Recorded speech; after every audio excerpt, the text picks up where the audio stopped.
J like the letter, I'm making several waves. I know the mission the same. I made a splash, now all of my passes last like running a race with Usain. I keep it coming like Hello， this. 大家好，我是 Linda。今天呢，塞车塞了超级久，来到了这个万恶的内湖，是为了什么？没有错，看到我身后就知道今天呢，车界的大事，我们 Brighton 这个品牌呢，有新的车表要上市啦。没错，今天这个新品呢，它的名称叫做 Rider S510。那这次非常非常的特别哦，它是全球一起在今天发布。今天现场呢也超级开心，每次只要车界有大事，都可以看到很多选手到现场共襄盛举。那大家知道呢，Brighton Racing Team 之浩以及大中，还有我们的少轩也来到现场哦。还有大家都非常喜欢这个很活泼的新店奥特曼廷威的部分，他们也都来到现场哦，非常非常期待。我真的是很好奇他们最近做了什么事情，然后未来有什么规划，还有他们使用这个车表有什么心得。接下来赶快跟着我们镜头去看一下。那现在让我们欢迎今天的主持人 Linda， 黄执行长 ，Brighton 的代理经销伙伴。媒体以及所有单车圈的好朋友们，还有我们线上正在收看直播的观众朋友们，大家早安，大家好。首先呢，现在让我们热烈的掌声欢迎 Brighton Racing Team 的少轩，欢迎。接下来我们要欢迎到的是卢比安纳高斯特车队的廷威，欢迎。嗨，大家好，我是廷威，耶！我们高兴再看到大家。欢迎廷威哦，廷威这个也是刚刚环岛结束嘛，对不对？哎，好，我们等一下再来聊这个部分哦。好，那作为我这是全场休闲期的这个代表，Linda菜鸟先讲好不好？才不会让两位学长这个等一下，我先说好，先跟大家分享一下，我在使用这个 Rider S510的过程啊，很特别哦。我这次其实是因为回到了恒春，然后想要用这个 Rider S510骑车看看，但好死不死刚好碰到有台风。那大家也知道恒春的落山风是非常的大，所以其实就没有办法骑公路车。那我这次呢就很特别，刚好带着我这个新的码表上山骑了2趟登山车。那在骑登山车的过程，因为我是第一次使用 Brighton 家的产品，那我觉得这个体验对我来说真的是非常非常棒，因为完完全全我真的只有按了一个按键，也就是开关。开关开下去之后，按了开始，就是这么友善，这么无痛上手，直接就可以记录我整个骑乘的过程。然后我在体验到最喜欢的一个功能，就是我们这个 Climb Challenge 2.0的这个功能。因为大家也知道登山车，大家最怕爬坡了嘛。那爬坡的时候就很需要知道前面的坡到底有多长、有多硬。那刚刚呢，这个 Yumi 的简报里面也跟大家分享了，这个爬坡的过程会显示各个用颜色来告诉你这个坡有多陡。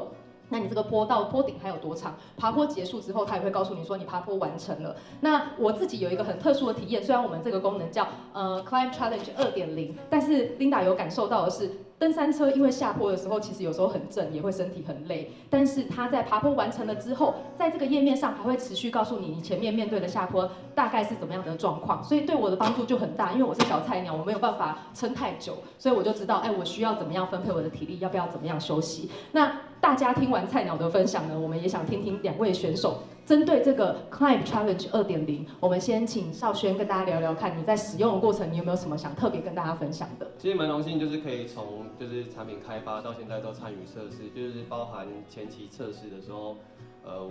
有一个蛮有趣的事情，就是我们在测试的途中会发现，奇怪，它怎么会爬山走路的道路，它都可以就是精准的输入进去，就是这个其实是可能之后公司可以开发一个可能会登山的人兴趣可以用，但是就是跟工程师反映后，就是及时修正，所以我们是在从爬坡的开始到结束，包含爬升、它的坡度、陡度什么都可以一一呈现，很清楚的在你眼前，所以你就可以针对不同的爬坡，尤其是你自己很陌生的情况的路线，你可以去做好更好的体力调节，这样子，对。少轩刚刚分享到的这点真的很特殊，因为我们两位选手都在前期开发测试的过程，就跟 Brighton Team 一直都在配合的嘛，对不对？那刚刚我们也有聊到，其实他们说在这个测试的过程反馈真的是非常的快嘛，你一有反应，那大概工程部这边可能是1-2天就回复了。对，就是很快就有更新的档案下来，然后我们再去做反复的测试，然后再去更正修正，然后到目前上市应该是最优化的版本这样子。对。哇，所以 Linda 用到这个这么好用的版本，都是两位学长测试出来的，真的非常的感谢。那也请廷威跟我们分享一下这个 Climb Challenge 2.0的部分，你自己觉得，或是在这个开发测试过程，你有没有什么小故事想跟大家分享？我跟那个工程师讲问题啊，真的超级快就处理，马上回，然后隔1-2天就有新版本，这个很特别。然后再来是以使用上来说，因为我有去中国跟日本比赛，那其实让我很意外的是，当时其实它还是算测试版本，然后在中国跟日本遇到坡，它还是有跳出来，然后也算是都蛮精确的这样。所以我在中国跟日本的时候就有很抢先的先试用这个功能。觉得很棒，这个真的很特殊，就是这个Climb Challenge 2.0的功能，它是在 free ride 的状况之下，也可以立刻马上的告诉你坡的这些资讯哦。像Linda 我骑登山车，我是在越野的路线，也可以非常完整的表现出来这些资讯，是帮助非常非常的大。那另外呢，也想请2位聊一下，就是2位已经用了我们 Brighton 的车表这么久，有使用了这么多代，跟前几代的车表比起来，有没有什么亮点想要特别跟大家分享？我们请少轩先来。因为我从蛮久之前 Aero 60就一路使用到现在，然后包含到最一开始触碰的750，然后 S500、S800 到现在最新一代 S510，就是产品的内容丰富性是一直往上叠加，然后也越来越优化，然后包含像最新的这个可爱2.0是我觉得真的是蛮实用功能，特别是如果是喜欢去一些冒险啊，然后约骑，就是也不用担心说被别人说什么坡快到，因为你自己就有最准确的终点，你会知道可以照自己的步调去做进行这样子，所以我自己个人也是很喜欢这个码表，又加上它现在的荧幕又变得再更大、更轻薄一点，就是在骑乘上面的话就是没有太大负担，对。虽然少轩平常跟大家团骑应该都是骗人家的那个，但是他也有温馨的提醒大家，没错，我们今天有了这个 Climb Challenge 2.0的功能呢，就不用担心再被骗的部分哦。各位车友可以好好的记在心里面。那也想请庭威跟我们聊一下，你用了这么多代车表，你有没有觉得这个 S510有什么比较亮点的地方想跟大家分享？其实这个码表，刚刚他们有提到，就是有那个快捷功能。我觉得它的快捷功能在这颗码表的，就是体验上是更好。因为以讯息来说，我可以就是干得更详细，我是可以滚动那个讯息。然后再来是就是这个嘛，这一次的亮点 ，Climb Challenge 这功能，就是它可以让你看到说，它你等一下会很陡，因为我体重比较重，所以我等一下会很陡，可能等一下就更好。或者是说我等一下需要攻击的时候，我可以挑陡，然后截平的地方，这样对对手会造成比较大的杀伤力。但是现在它跟我有一样的功能，所以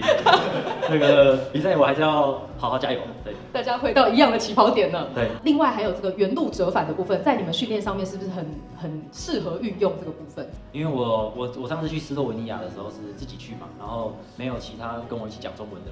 那我的队友我们在这个车队，他有时候他比赛就是我们车队很多 U23的比赛。那我没办法参加，所以我有时候会需要自己训练。那在就是我可能到一些比较远的地方，我想要马上回去的时候，这个功能是蛮有帮助的。因为人在外面就是人生地不熟。所以因为大家知道，可能他们的训练就是例如说，今天课表可能3个小时有氧之类的，那他就是要达成这个时间，所以通常这些选手可能在海外人生地不熟，不知道路的时候，我们骑到1.5小时就按原路折返，就可以安全的回到家里面完成今天的课表，是非常棒的这个功能哦。那接下来呢，我们刚刚也有聊到啊，就是少轩刚从这个冲绳回来的故事，游泳回来的故事，可不可以跟大家聊一下今年的赛况，以及好几场比赛好像都因雨而延迟喽？那接下来有没有什么赛事的分享？接下来比较主要赛事就是12月初的全国锦标，因为原本是10月中就要比的，但是也是因为气候，对，最近亚洲的那个台风很多，所以有很多赛事都是取消或延期，包含